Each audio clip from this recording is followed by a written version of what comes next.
8 Burkinabés testés positifs au Covid-19 aux États-Unis d'Amérique à la date du 5 avril 2020.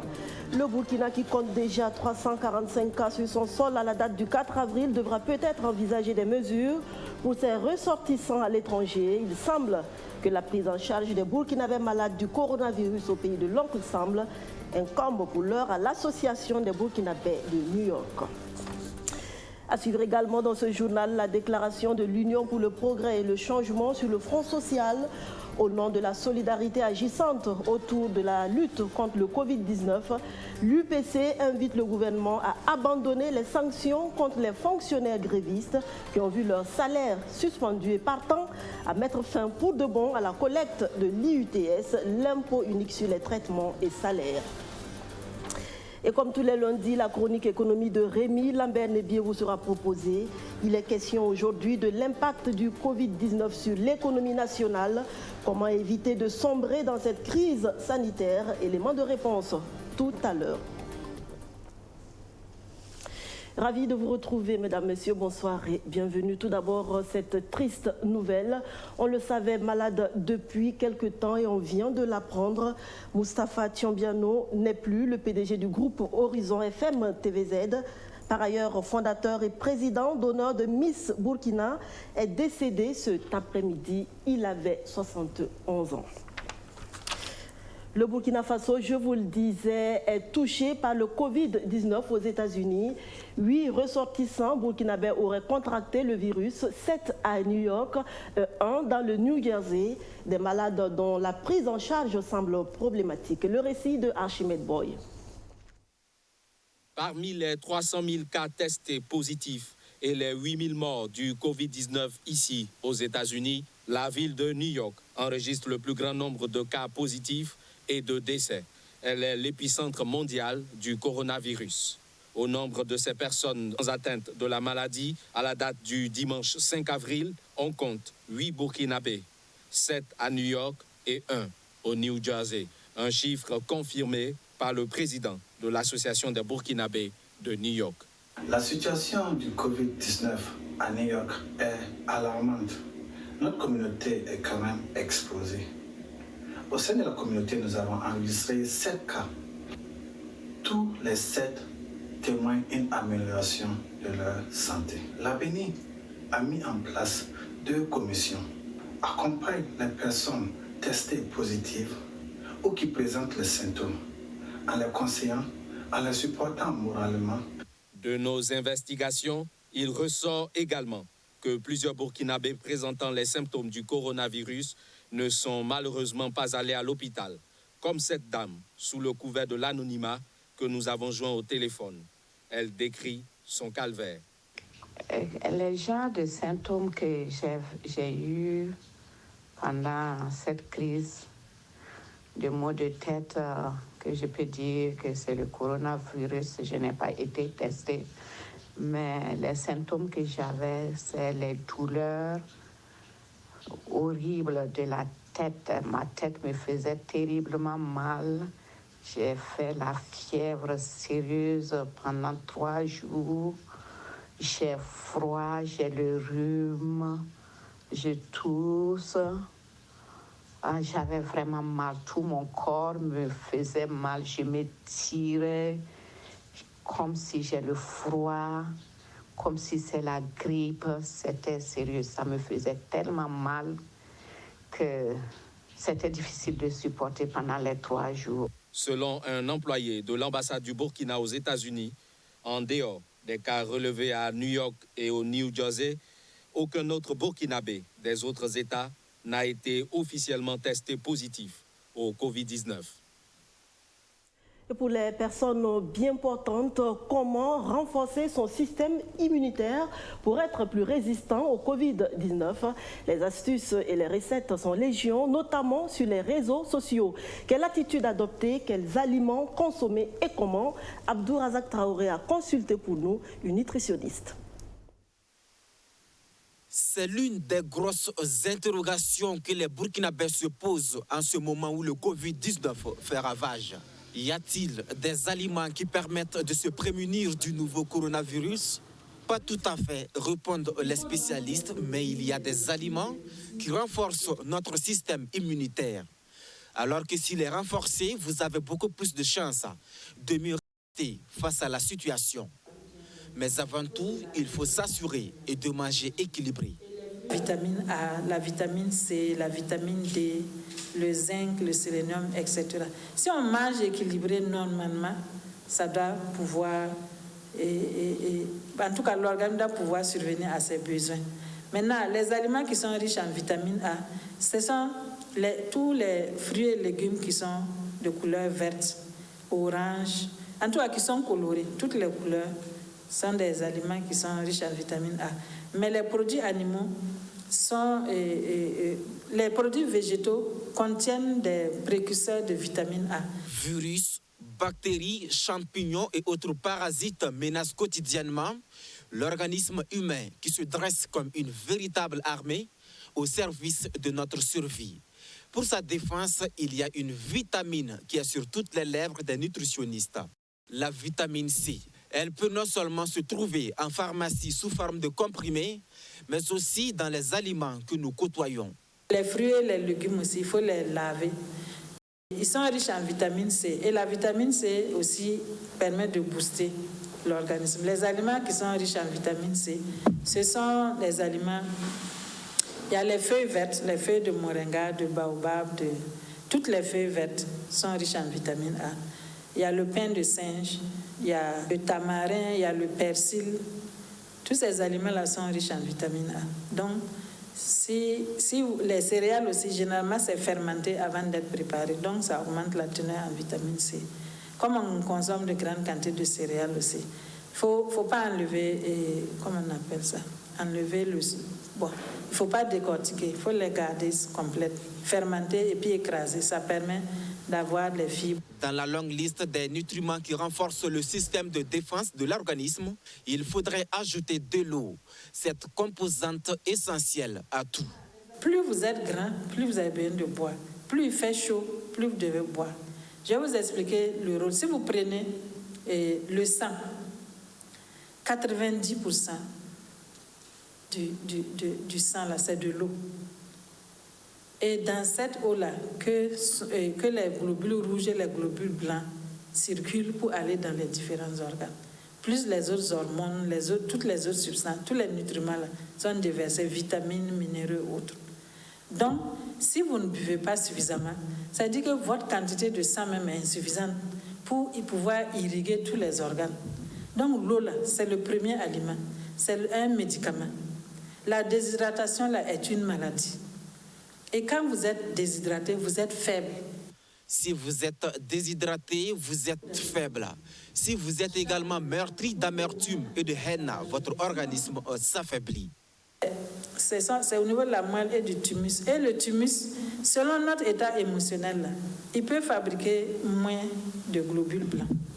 Donc il faut que notre état émotionnel, là, on arrive à maîtriser ça. Il faut éviter de s'énerver, il faut vraiment pardonner.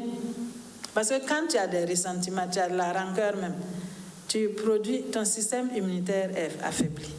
L'autre aspect à prendre en compte, c'est de ne pas céder à la panique, car elle pourrait être fatale. On peut mourir même. La peur même peut tuer. Donc, quand vous avez peur, l'organisme sécrète beaucoup de cortisol. Le cortisol, c'est une hormone sécrétée en grande quantité. Si on fait le dosage dans l'organisme, c'est en grande quantité le matin et ça diminue au fur et à mesure que nous passons la journée. Donc le soir, le taux est bas. Donc le cortisol est produit pour permettre l'utilisation des aliments que nous consommons. Mais quand nous avons peur, ça produit en grande quantité. Et quand c'est produit en grande quantité, ça veut dire qu'on est dans une situation où on est stressé. Et quand on est stressé, l'organisme cherche à se protéger de ce stress-là d'abord. Donc, il met en veille le fonctionnement même de beaucoup d'organes. Donc, ça fait que même si vous mangez bien et que vous êtes stressé, votre organisme n'arrive pas à profiter des nutriments que vous consommez, des aliments que vous consommez.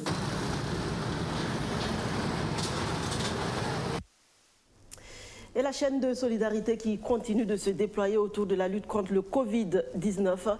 La BCB soutient le Chorus dans ses actions. Le Centre des opérations de réponse aux urgences sanitaires a reçu de la Banque commerciale du Burkina ce matin la somme de 30 millions de francs CFA. Archimède Boy. 30 millions de francs CFA pour bouter le Covid-19 hors du Burkina Faso. C'est le sens du don de la Banque commerciale du Burkina au Centre des opérations de réponse aux urgences sanitaires. L'esprit, c'est l'esprit de solidarité. Donc, c'est de notre devoir quand même de faire ce geste-là pour quand même, avec l'ensemble, nous pouvons aider les autorités à surmonter ces difficultés et ces problèmes de crise. Et comme le dit l'Africain, l'unité fait la force. Lorsque nous tous nous sommes réunis, on peut facilement et à la fin convaincre que c'est cette maladie-là. Donc, je dis c'est notre devoir de le faire. Selon le Chorus, ce don contribuera à l'atteinte des objectifs du nouveau plan de préparation et de riposte mis en place par le gouvernement pour contrer le coronavirus. Nous voulons effectivement, au nom de la coordination nationale, au nom des plus hautes autorités du ministère de la Santé, remercier la BCB pour ce don donc, de 30 millions de francs qui viendra contribuer à la réponse contre cette pandémie dans notre pays. Vous savez qu'il y a un plan de préparation et de réponse qui a été donc revu et qui est estimé à plus de environ 118 milliards de francs CFA. Et je pense que cela, pour pouvoir faire face à cette maladie, il faudra conjuguer tous les efforts, mobiliser toutes les ressources possibles pour pouvoir contenir cette maladie et pouvoir bouter le Covid-19 hors du Burkina. En marge de ce don, le directeur général de la BCB a aussi exprimé son soutien à ses clients atteints du Covid-19. Aux côtés du personnel soignant, ce 6 avril, l'Union pour le progrès et le changement, l'UPC a fait don de matériel de protection aux agents de santé de 2 centres de santé, l'hôpital Saint-Camille et le centre médical urbain de Nagrin à Ouagadougou. Le point avec Arsène Konditamdi. L'Union pour le progrès et le changement apporte son soutien aux agents de santé de l'hôpital Saint-Camille. Le Parti du Lion offre du gel hydroalcoolique, du savon, des gants et des masques de protection au personnel sanitaire. L'UPC veut permettre aux agents de se protéger en cette période où ils sont particulièrement exposés à la pandémie du Covid-19. C'est un don symbolique qui est fait ici ce matin et qui va se poursuivre dans d'autres endroits, institutions sanitaires, rentrant dans le cadre donc, de l'action que nous voulons poser pour témoigner de notre solidarité avec la nation entière et de notre engagement ferme et irrévocable à apporter notre contribution donc, à la lutte donc, contre le coronavirus. C'est l'occasion pour moi d'avoir une pensée très spéciale, non seulement pour les responsables de cet hôpital-là, mais pour l'ensemble des personnels de santé qui se battent au péril de leur vie pour sauver les nôtres. Ce don de l'UPC vient soulager le personnel soignant de cet hôpital conventionné qui reçoit chaque jour des centaines de patients. Nous exprimons au nom de tout le personnel de Saint-Camille, de l'administration et des amis et volontaires de l'hôpital, notre profonde gratitude envers son Excellence, Monsieur le Président, qui ont voulu de façon concrète manifester leur soutien à l'ensemble du personnel qui se bat contre cette pandémie. Après l'hôpital Saint-Camille, l'UPC étend sa solidarité au centre médical urbain de Nagrin, dans l'arrondissement 7 de Ouagadougou. Des équipements de même nature sont mis à la disposition du personnel soignant. L'humanité entière est en guerre contre un virus. Et c'est la raison pour laquelle chacun d'entre nous doit apporter sa petite pierre pour lutter justement contre ce virus. Et c'est la raison pour laquelle également le président du parti, Zéphirin Diabré, est monté en guerre contre le coronavirus. Moi, c'est un sentiment de joie et de remerciement en faveur de l'UPC. Le fait qu'il s'est venu nous offrir ce don très précieux, nous allons faire en tout cas un bon usage, de même que nos usagers. Nous tenons à les remercier pour le geste qu'ils ont fait. Le coût de ces dons est estimé à environ 3 millions de francs CFA. L'Union pour le progrès et le changement invite les Burkinabés au respect des mesures de protection édictées dans le cadre de la lutte contre le Covid-19. Pourquoi aller loin pour faire parler son cœur? L'artiste musicien Des Altino vient en aide à ses voisins de quartier éprouvés par les mesures restrictives du gouvernement contre le coronavirus. Des vivres pour permettre aux plus vulnérables de Sissin de faire face à cette période difficile. C'était ce matin même le témoignage de Ibrahim Compaoré de Roméo Kueta. Pour vaincre le coronavirus, les artistes ne veulent pas se limiter qu'aux messages de sensibilisation. Des Altino fait parler son cœur au profit des personnes vulnérables de son quartier. Avec la fermeture de 36 marchés Yard de la commune de Ouagadougou, certaines familles de son voisinage peineraient désormais à joindre les deux bouts. Ces vivres, composés d'huile et de riz, devraient leur permettre de tenir un tant soit peu le coup pendant cette période difficile. C'est vrai que c'est chaud, c'est tout le monde, mais moi aussi, il a un petit banc dans son table. Voilà, ça veut dire qu'il y a mieux que mieux, quoi. Voilà, on peut dire que nous aussi, on peut faire un petit geste, juste voilà, pour aider ceux qui sont en difficulté. Une centaine de familles du quartier Sissien devraient recevoir un sac de riz et de l'huile. Un geste modeste selon le donateur, mais d'une valeur inestimable pour les bénéficiaires. Vraiment bon. Je ne sais pas. On dit que si tu es content, tu vas parler trop tard. Les mots nous manquent pour exprimer. Mais je remercie Dieu pour la vie de notre frère Des Altino, au nom de tous les bénéficiaires. Vraiment, les voisins, tous les voisins, au nom de tous ceux qui ont gagné les dons. On salue Des Altino. Le don officiellement remis à son domicile sera ensuite acheminé dans chaque famille. L'idée pour lui étant de préserver l'identité des bénéficiaires. C'est pas bien de montrer les gens. L'essentiel, c'est pouvoir donner aux gens quelque chose. Voilà, l'essentiel, c'est pas filmer ceux qui prennent ou bien de les faire parler. Donc, c'est dans l'objectif, on fait charger. Et puis, moi-même, je ne suis pas. Il y a une équipe qui est chargée de distribuer, voilà, à ceux qui en ont besoin vraiment. Au regard du nombre important des personnes affectées par les mesures de restriction du gouvernement, Des Altino invite ses collègues à lui emboîter le pas.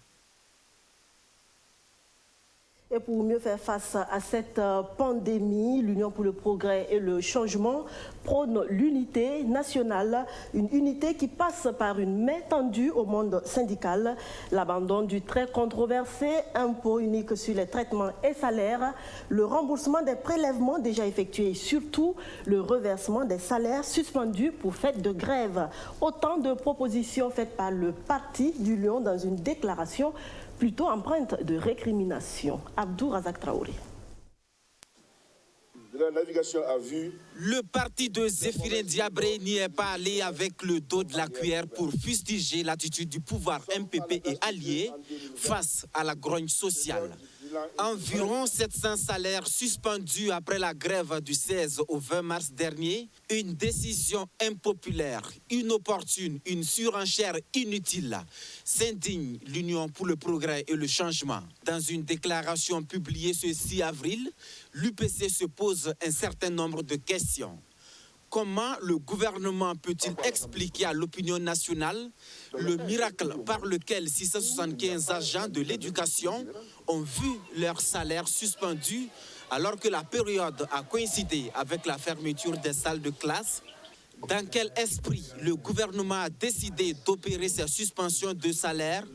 Il y a aussi des agents de santé qui sont victimes de cette mesure. Dans ce contexte de Covid-19, cette situation démoralise les travailleurs de la santé au front de la lutte contre la pandémie, sans oublier les graves répercussions que la sanction peut engendrer sur les familles adossées à tous ces agents dépourvus de leur salaire. Regrette la deuxième force politique burkinabé. Où est donc la trêve sociale tant souhaitée dans le discours du chef de l'État? Se questionne le Parti du Lion qui monte au créneau. Il recommanda à l'exécutif d'abandonner purement et simplement le prélèvement de l'UITS et le remboursement des retenues déjà opérées. Le reversement des salaires suspendus précédé d'un dialogue social franc et sincère. Tout ceci assorti d'un appel solennel de Rochmar Christian Kaboré aux forces vives pour qu'ensemble ils combattent l'ennemi commun, qu'est le Covid-19 sont autant de recommandations faites par l'UPC. C'est le constat sur le terrain. Pas facile en effet pour plusieurs personnes de joindre les deux bouts par ces temps de coronavirus. L'État lui-même est obligé de serrer la ceinture. Un plan de riposte à 394 milliards de francs CFA est annoncé. Où puiser ces ressources? C'est la question qui taraude les esprits actuellement. L'on va jusqu'à se demander si l'économie nationale pourrait survivre à cette crise sanitaire. On voit tout cela avec Rémi Lambert-Nébier dans sa chronique économie.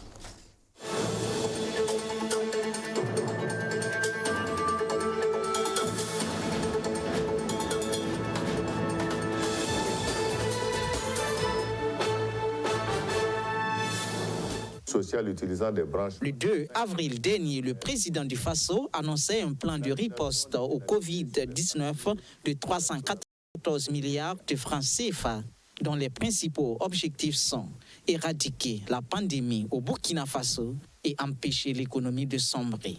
Le gouvernement relevait ainsi le premier défi, celui de la promesse. Mais le second reste la question que se posent tous les Burkinabés et certainement bien plus le gouvernement lui-même. Où trouver les ressources face à des besoins si pressants?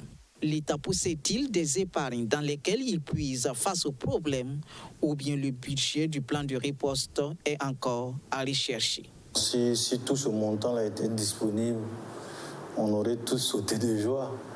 Je suppose qu'une partie du montant est disponible pour prendre en charge les mesures urgentes. Par exemple, quand il s'agit de secours alimentaires, c'est sûr qu'on va débloquer très rapidement de l'argent.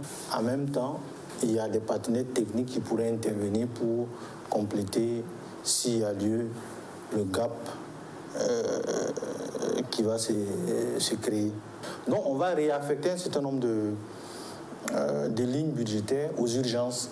Par exemple, aujourd'hui, on ne voyage pas. Il n'y a aucun ministre qui va prendre son avion, sortir. Il n'y a pas de séminaire qui est prévu. Il n'y a pas d'hôtel à payer. Donc, ces ressources vont être réaffectées d'une façon ou d'une autre dans la gestion de la crise. Donc, c'est de l'argent qu'on va mobiliser au fur et à mesure, parce que vous savez que l'État mobilise au fur et à mesure de la consommation pour le trésor public. Et c'est pour ça que l'économie ne doit pas s'arrêter. Parce que si ça s'arrête, il n'y a plus de recettes. L'économie ne doit pas s'arrêter parce que l'État compte sur sa survie pour tenir ses promesses. Cette relation d'interdépendance est incontournable et bien conscient du système mis en place, l'État a annoncé des mesures aussi bien fiscales que sociales pour donner un souffle à l'économie. Mais s'agit-il enfin d'un véritable plan de relance?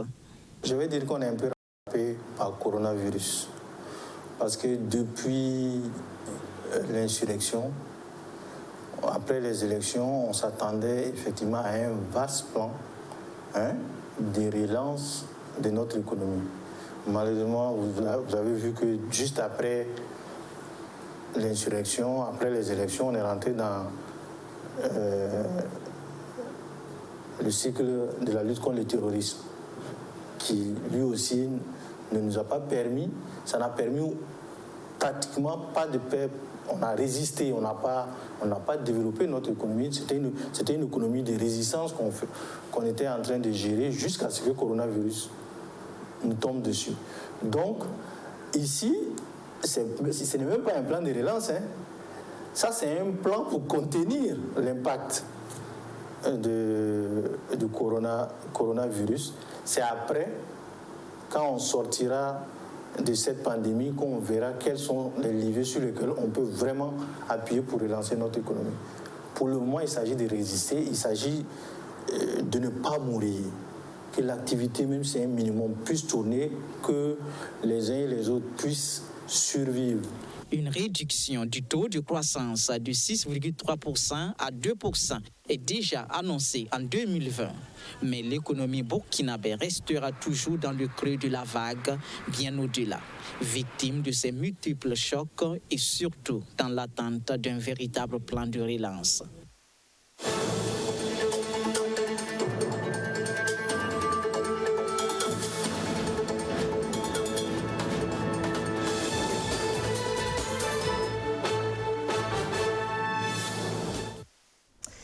Et ce ver marin qui suscite un espoir dans la prise en charge du Covid-19.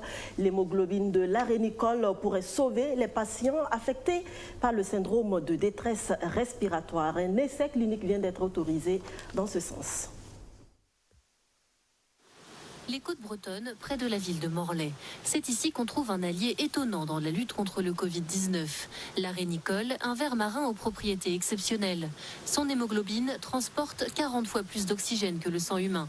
C'est Franck Zal, le fondateur de la société Emarina, qui a fait cette découverte il y a plusieurs années. Il supporte énormément de paramètres physico-chimiques.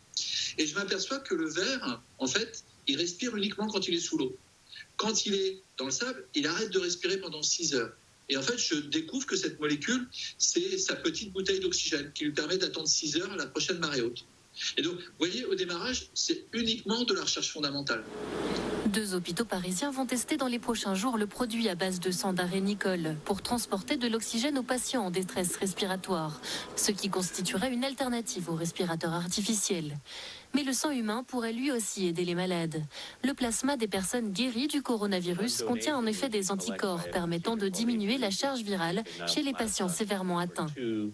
Une piste prometteuse, comme l'explique le docteur Bruce Sekis du Centre du sang de New York, car un seul donneur convalescent peut aider jusqu'à 4 malades. Un essai clinique sur 60 personnes malades va être mené à Paris à partir de mardi pour des résultats d'ici 2 à 3 semaines. L'établissement français du sang a lui appelé les patients guéris à donner leur plasma. C'est tout pour cette édition. Merci de votre attention et surtout ne baissez pas la garde face au Covid-19. Ayez en tout temps et en tout lieu les gestes barrières à l'esprit, la distanciation sociale, le lavage des mains au savon, l'utilisation de masques de protection et de gel hydroalcoolique. Bref, respectez à la lettre les mesures d'hygiène et de sécurité édictées par le gouvernement et les autorités sanitaires. Prenez soin de vous et des autres. Je vous retrouve demain. Bonsoir.